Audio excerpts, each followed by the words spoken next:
Well, we've started to develop the basic ideas around energy, and also we've recognized that we want to relate energy and power. So we need to focus and constantly work away at developing and understanding the orders of magnitude, first in energy and then in power. So let's look at this example.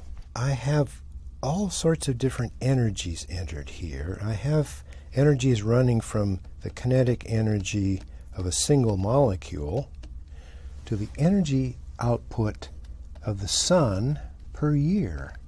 This ranges from 10 to the minus 21 joules up to 10 to the 34 joules.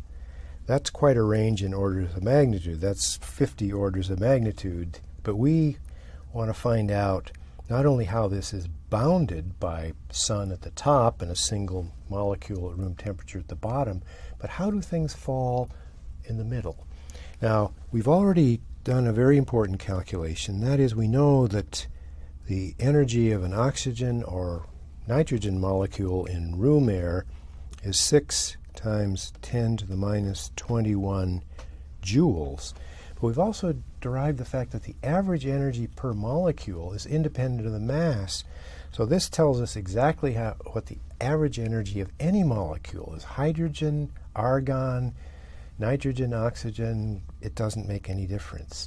We've derived this critically important fact that the average energy is simply 3/2 Boltzmann constant times the temperature.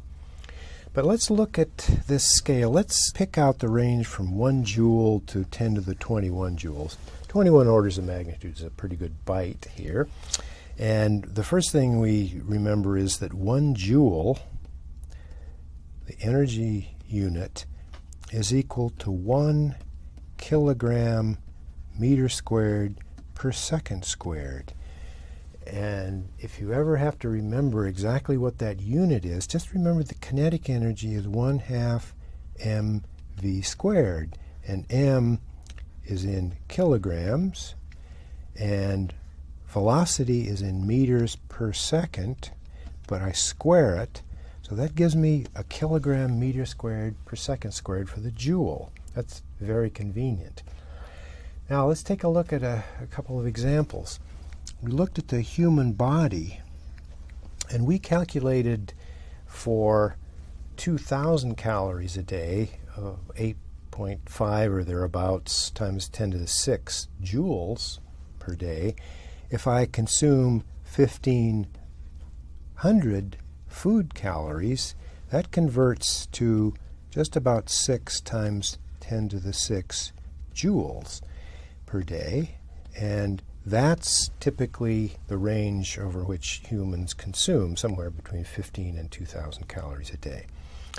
But there's some very interesting other aspects. Rocket fuel. Let's just pick rocket fuel out, because it turns out that that's going to allow us to calculate all sorts of different elements of both energy and power, because rocket fuel is liquid fuel. And liquid fuel is used to power automobiles, it's used to power jet planes, it's used to power buses, it's used to power rockets. So we can calculate all sorts of different types of energy and power requirements by referring to the fact that rocket fuel contains 35 times 10 to the 6 joules of energy per liter. So that gives me 3.5 times 10 to the 7 joules per liter. Well, why is that so important? Well, the other energy unit that we'll find is so important is the kilowatt hour. That's the energy contained in using power at the rate of 1 kilowatt, but using it for 1 hour. So 1 kilowatt is equal to 10 to the 3 watts. So I need to multiply that by the time, which is 1 hour. But 10 to the 3 watts is 10 to the 3 joules per second. And 1 hour is equal to 3.6 times 10 to the 3 seconds. And so that means that 1 kilowatt hour is equal to 3.6 times 10 to the 6 joules. Well, that's very convenient, because if rocket fuel contains 3.5 times 10 to the 7 joules per liter, then I have 3.5 times 10 to the 7 joules per liter. And 1 kilowatt hour is equal to 3.6 times 10 to the 6 joules.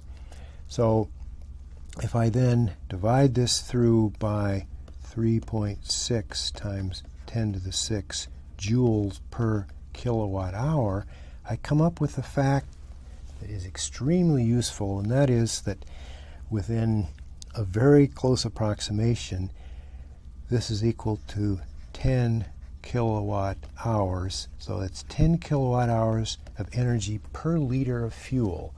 Now we're going to use that for all sorts of different applications, so we want to emphasize it. That's 10 kilowatt hours per liter for liquid fuel. Now, of course, we're used to buying electricity in kilowatt hours, but kilowatt hours is a unit of energy. It doesn't matter if it's electrical, gasoline, whatever. 10 kilowatt hours is an energy unit, and it's extremely valuable for calculations.